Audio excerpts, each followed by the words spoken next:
welcome to Practical English 1, week number 3. I hope today that the construction across the street from Coyote won't be too loud, but we'll see how it goes. So once again, the idea for this is you watch the video and you look at the PowerPoint at the same time. So what I'm going to do is put the video into the PowerPoint. We'll try anyways and see if that works.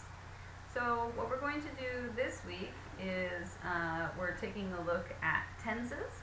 So again, this is a kind of review because you should be fairly comfortable with this. And also we're going to take a look at Bunnicula. We're going to introduce Bunnicula and look at some vocabulary from Bunnicula. So that's our novel. Our children's novel. We're not reading it as yet, but when we do begin reading it, I will post the chapters for each week. Ideally, when you read the chapters, you should read them with 3 friends.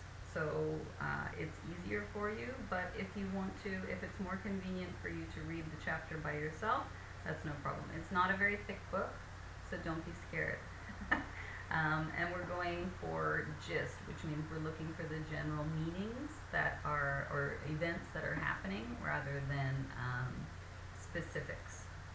So what I'd like to do now is move on to slide number 2. And in slide number 2, we're going to, well, the first few slides today, the first 3 slides are going to be just a general introduction, not introduction. I just want to explain very clearly how your attendance is marked, as well as how your assignments are marked, and what I expect from you, basically. This can be a little bit confusing because we are online and we don't know for how long, but let's take a look. So if we look at slide number 2, this is discussing online classes. So basically the way that I set up these videos is that the video and the PowerPoint work together. So as I'm talking, we're looking at the PowerPoint together and I explain which slide number that we are on. So actually maybe I will add our slide numbers.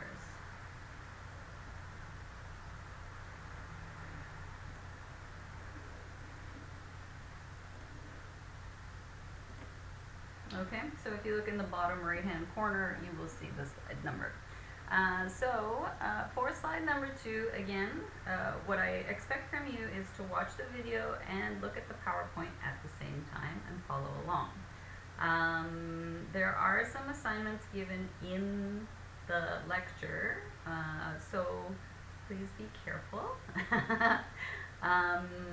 Once again, you do the classwork as you're watching and you're listening, and also you need to do the homework. This is good practice for you, that's why you're going to be doing homework. And then you submit the homework within 6 days. So if, for example, you were watching the video on the 17th, then you would hand in the assignment before the 23rd. So if you do that, that means you get a check showing that you have attended. If the homework is complete, okay, so I'm not looking for correctness, I'm looking that you tried your best to complete every part of the assignment, then you get participation points. So basically I mark according to how complete the assignment is. If you copy, whichever students have the exact same answers will get 0, and I will know. Also, if something happens, perhaps, for example, if you get sick, you have corona, something like that, don't worry too much. You can have 7 extra days to hand in the assignment late. So that means then from the 23rd to the 30th you have. And then I feel 13 days to do your watch a video and do your assignment is enough. So after 13 days, you are considered absent. So please be careful. You cannot make that up at the end of the semester. This is also another way that I check if you're watching the videos or not. You know, I know that you're young and you're very clever and you get bored easily, but try to stick with it. Stick with it. Fighting. Moving on now to slide number 3. Now, of course, we have an issue with absences. If you were absent from class when we were in class, sometimes people say face-to-face classes, same. You do need to send me a document to show why you were absent. I will accept documents from a doctor or a hospital. It should have your name on it, and it should have the date on it and your reason for absence. So please remember also that I have maybe 125, 130 students. So when you email me anything, please remember to include your English style name, your student number, and your major, because it helps me to find your information that much faster. Don't worry too much about that. You know, I'm very flexible. I'm an understanding person. Of course, we don't know the future, so don't stress, but do talk to me. I have moved on now to slide number 4. If we take a look at slide number 4, this is talking about our online presentations. I don't see us, you know, we're supposed to have our 4th week next week. So this means that for those students who are doing their class presentations, you need to contact me either by phone. My phone number again is 520-4267, or you can contact me by email. Both are, I'm quite happy either way. My email is sarkley@golbengi, right? Golbengi in English is at hotmail, hot.com. So you need to contact me just to tell me what your subject is, to make sure that's okay. Because we will be online, what I would like to do is have the presentations be given via Zoom. So I think it's probably, I will leave the choice to you, okay? So you can have a choice. If you want to have your team for the class presentation, plus me, plus your classmates, we can do that if you want everybody to be there. Or you can have your team and me only. It's up to you. But you need to contact me in advance and let me know what you would like to do, as well as the subject that you will choose to present on. So again, you need to give me the topic before you present, okay, or I will deduct 2 points. Please include, so part of your theme, so you're going to have your topic as your theme, and part of the theme also should include a grammar point or a vocabulary point or a culture point. Also, you should include a game or quiz, just to make sure that the presentation is kept moving and kept interesting. And each student, of course, should present for 10 minutes. So it should be one student talking for 10 minutes and the other student talking for 10 minutes, not one student doing the research and the other one presenting. I would like it to be a balanced presentation. This is part of your job in the future as a teacher. So we're going to move on now to slide number 5. And slide number 5 is moving now into our textbook. So we now have 3 parts that we're using together. So we're looking at our textbook, and I'll upload the textbook pages as well, because some students said they didn't have a chance to get the textbook as yet. So don't worry, that's no problem. And what we're going to do is we're going to do some exercises as we are listening to the video. And some of these exercises I will ask you to submit. Others we will just use as practice. So, week 3 assignment. This is our tenses, Bunnicula, and an introduction to Kim's Convenience. Oh, sorry, Bunnicula is the introduction. We did Kim's Convenience introduction last week. So, tenses. What I want to do is read together, and we're going to read out loud. Okay, let's begin. 1, 2, 3, read. All languages use grammar. Grammar is the parts of languages that do not change. So this is why we study grammar, because it doesn't change. In English grammar, we use tenses to define when something happened, but also to show how much we know about the subject. Sometimes this is confusing because, of course, for you this is your second or third language. For this semester, we will focus on why we use the present tense, the past tense, the future tense, the present continuous, and present perfect. These are the 5, we're calling them tenses, that are most commonly used in English. So, how do we say these in Korean? This is going to be our first point. So, number 1, we have present tense. So we're going to match them up and then talk about it. So please match them up now. Go.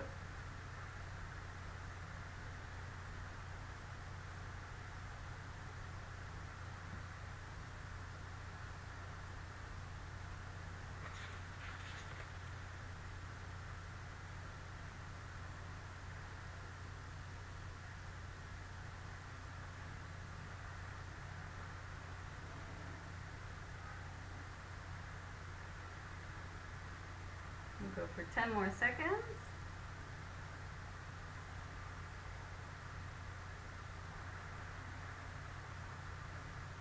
Okay, so you should have got that present tense is 현재 시제, and sorry about my spelling mistake, it should be I, not 어이. Number 2, past tense is 과거 시제, and number 3, the future is 미래 시제. Number 4, present continuous is our D, 현재 진행형, difficult for me to say. And of course we have our present perfect, which usually people just say have plus PP. So we're going to stick with that. What we're going to do now is we're going to move down to the chart that's at the bottom of the page. So just to be clear, we're looking down here at page 3. I'm just going to make sure that we can see this. Yes, we can. Excellent. Very good. And we're going to look at each of these tenses individually to remind you. I find this helpful because, and actually I found this helpful when I was studying Korean, is to compare the tenses all together at one time, so it's easy for us to figure these things out. So if we move to slide number 6, slide number 6 is taking a look at our present simple tense, the present tense. The examples are, so this is our 현재 시제. The examples I've given you on the chart are I am a student, so when we use to be, I am a student, or I get up at 7, I eat breakfast, whatever you like. So the point about this is we use the present tense for things that are facts. You know, they're statements, we know these are true, or usual routine, something we do every day. Now, what I would like you to do now is I would like you to do the present simple game, I guess. You know, this is a finding list to match up. Now, what I would like you to do is to match up, let's say, 3. Okay, so you're going to take a look, and we have number 1, Mike plays the piano, and there's Mike playing the piano. Number 2, Anne eats. Can you see Anne? So take a look around and see if you can find Anne. What color is her bowl? Oh, just a minute, I've got a knock on the door. Hey! I often have fights with my camera trying to get it started again, and usually I end up stopping it and deleting the entire video, so I'm very happy that didn't happen. Okay, we're going to move back to the present simple. So we've got number 2, Anne eats. Number 3, Jack paints very well. So we can see that, the focus for our verb, for the tenses is our verbs. So we can see here that we have the verb, and when we're using he or she, we add an S. Now, this is part of our focus for this semester because this is considered the highest level for English speakers to get to attain. So if you can do this when you're speaking, absolutely, that is wonderful. That's what we're going for. So let's keep going, let's try it. So number 4, Gregor goes to school. Can you find Gregor?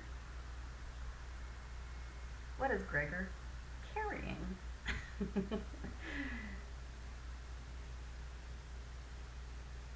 All right, we're going to keep going. So number 5 is Michael drinks milk. Can you find Michael?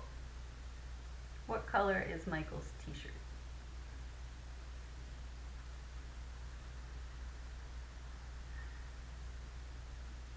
Okay, we're moving on. I'm going to give 10 seconds for each because I want you to have a chance to try, if for those who are here listening. I'm just going to check and make sure that the camera is still on. We're good. Excellent. Where are we? Number 6. Igor makes a snowman. Can you find Igor? Good. And what color is the snowman's scarf? Excellent. Good, good, good. Number 7. He makes his bed. Can you see him? Does he have short or long hair? Good. All right, we're moving on now to number 8. Number 8, Artem plays guitar. Can you see Artem? And what color is his shirt?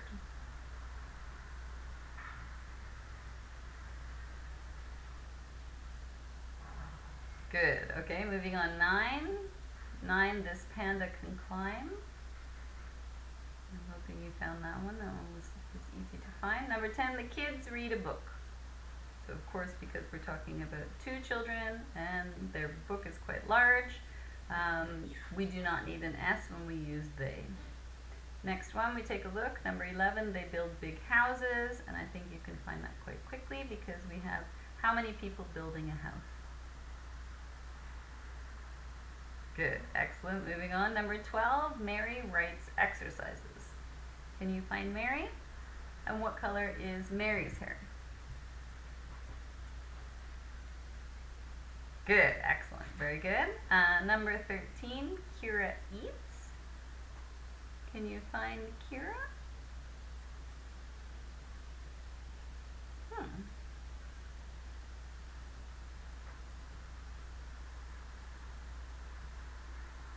I'm not seeing Kira.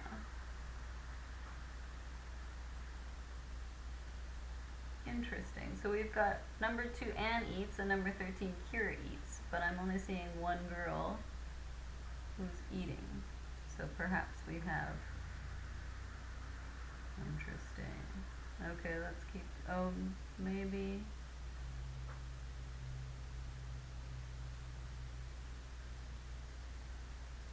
We're missing one. Maybe it's supposed to be the 2 children planting a tree. So, sorry about that. Next one, number 14, Zlata sings songs. And we can see she's there wearing a yellow dress. And our last one, 15, Sasha and Tom like water. And that should be right below.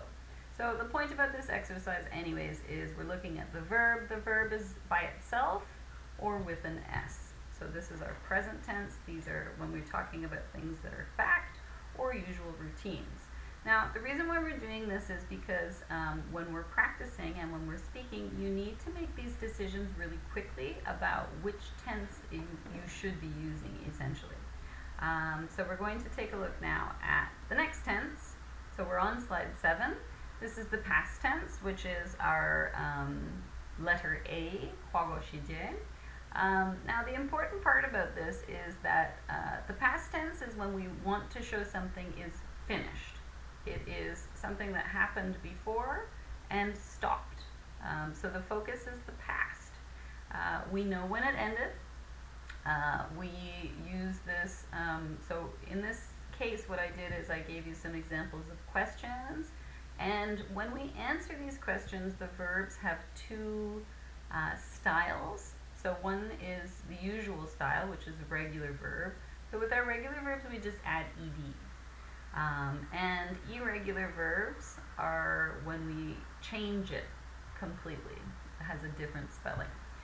So what I did here is I took a Korean conversation from a study book, and then I translated part of it into English. So we have in English questions, what did you do yesterday? Now this is a little tricky for past tense because we start with did.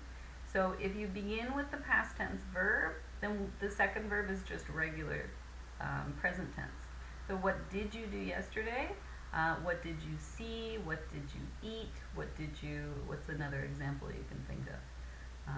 What did you drink? Possible. And then we have past tense focus. So we're focusing on our verbs. I met a friend downtown. We went to a cafe. We had tea and went to the theater. So these verbs are all irregular because they change.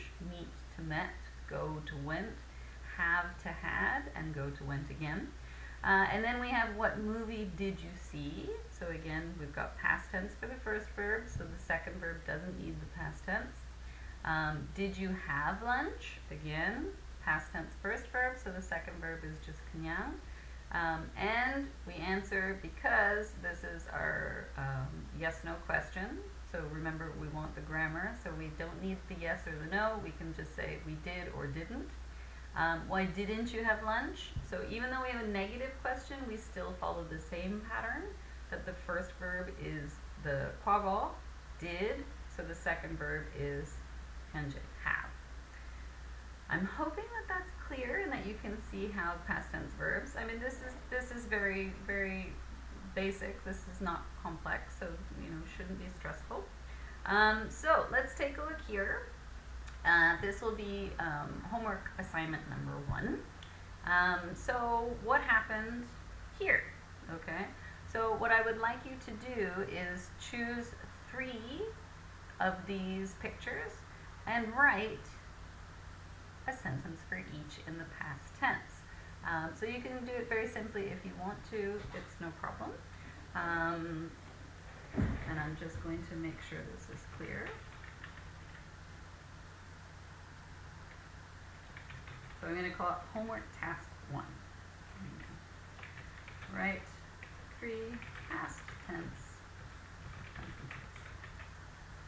sentences. So you're going to use those pictures, so you can choose whatever you like. You've got the verbs at the bottom, and what I would like you to do is choose.